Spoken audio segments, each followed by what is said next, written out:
Mbola hijana eo amin'izay sehatry ny fampianarana izay hatrany isika vinavinaina hivoaka rahampiso ny valim-panadinana baccalauréat raha ny eto amin'ny faritra Analamanga sy ny manodidina ho an'ireo mpianatra aman'alina tao amin'ny kilasy famaranana. Manomboka amin'ny baccalauréat vao tena mihasarotra ny lalam-piofanana ho an'ireo izay mbola mieritreritra ho eny amin'ny ambaratonga ambony mitondra torohevitra mahakasika an'izay ny lehibe ny vondrona INSPM MAD. Tsy tokony hanaonao foana ny mpianatra eo amin'ny fisafidianana ny lalam-piofanana aoriana ny fahazonany mari-pahaizana baccalauréat. Misy ny toromarika tokony arahana ho an'ireo izay hanohy ny lalany eny amin'ny ambaratonga ambony. Mitondra fanampiana ho an'ireo tanora marobe ny lehibe ny vondrona INSPM MAD. Hivoaka tokoa ny fanadinana baccalauréat rahampitso eto amin'ny région Analamanga. Zavatra atao voalohany zany moa dia hoe miarahaba sahady amin'ireo afaka ary manome hery mandrakariva ho an'ireo niangarany vitana tsy afaka zany.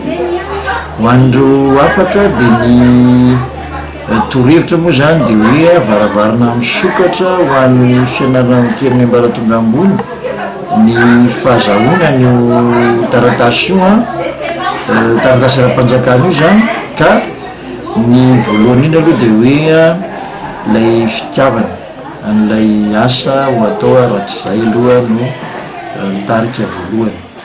Ny faharoa dia ny fahafantarana fa tsy hitondra makany amin'ny chômage ilay filière na spécialité fidina. Dia ny fahatelo ianao ve manana ny ataoko hoe niveau ahafahana mamita an'izany fianarana izany. Inona kosa ny torohevitra entinareo atao amin'ny groupe INSPM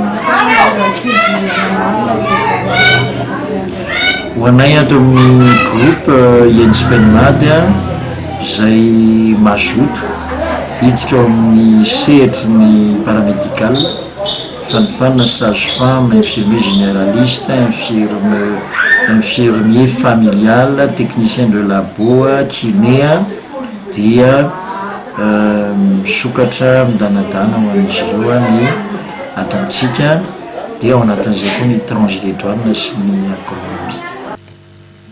Maro ireo lalana azo hisafidianana fa mila finiavana ny fanatanterahana ny zavatra rehetra izay matody hatramin'ny farany ihany no arabaina ary tsy tokony andanindany andro foana ny tsirairay fa hibanjina ny tanjona voasorotra mazava.